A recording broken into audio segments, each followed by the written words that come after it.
জনাব মাহবুবুর রহমান বেলাল, আমরা তার হাতেও পাল্লা তুলে দিলাম। আলহামদুলিল্লাহ, শিবিরের সাবেক নেতা, জামাতে ইসলামীর মহানগরী আমির, জেলার আমির, অঞ্চলের আলহামদুলিল্লাহ সদস্য, কেন্দ্রের নেতা, সব কিছুই তিনি আলহামদুলিল্লাহ। আমরা বিশ্বাস করি তিনি রংপুরবাসীর মজবুত কণ্ঠ হিসেবে সংসদে তুফান তুলবেন ইনশাআল্লাহ। এরপরে রংপুর 4 আপনারা জানেন আমরা 10টি দল একত্রিত হয়ে 10 মিলি করি কাজ, তাতেই আছে ভালোবাসা, তাতেই আছে লাভ। এবং দেশবাসীকে আমরা একত্রিত করার জন্য এই পক্ষে ডাক দিয়েছি।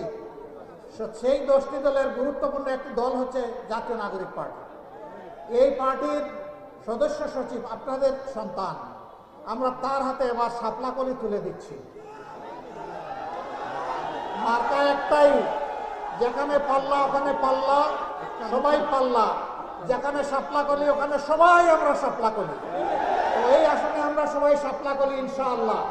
তারও বিজয় নিয়ে আমরা ঘরে ফিরবো ইনশাআল্লাহ। এরপরে রংপুর 5,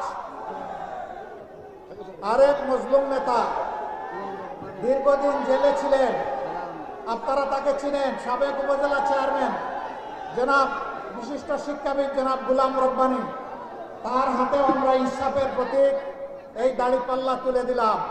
আপনারা দাড়িপাল্লাকে কবুল করলেন আলহামদুলিল্লাহ। এ বিজয় ঘরে নিয়ে আমরা ফিরবো ইনশাআল্লাহ তাআলা আজিম। তারপরে রংপুর 6, বিশিষ্ট আলেমে দ্বীন, আপনাদের সকলের পরিচিত মুফাসসিরে কুরআন জনাব ভাই নুরুল আমিন, তাকে আমরা দিয়েছি 6 নম্বর আসনে। এই আসনটি রংপুরবাসীর বুক থেকে একবার হাইজ্যাক হয়ে গিয়েছিল, আবার রংপুরবাসীর বুকে ফিরে আসবে ইনশাআল্লাহ। ইনসাফের প্রতীক দাড়িপাল্লায় ভর করে আসন রংপুরের কাছে ফিরে আসবে, বাইরের কারো কাছে যাচ্ছে না। আমরা তার হাতে সেটা তুলে দিলাম। আপনারা তারও বিজয় ঘরে নিয়ে আল্লাহর উপর ভরসা করে লড়াই করে যাবেন এবং ঘরে ফিরবেন ইনশাআল্লাহ।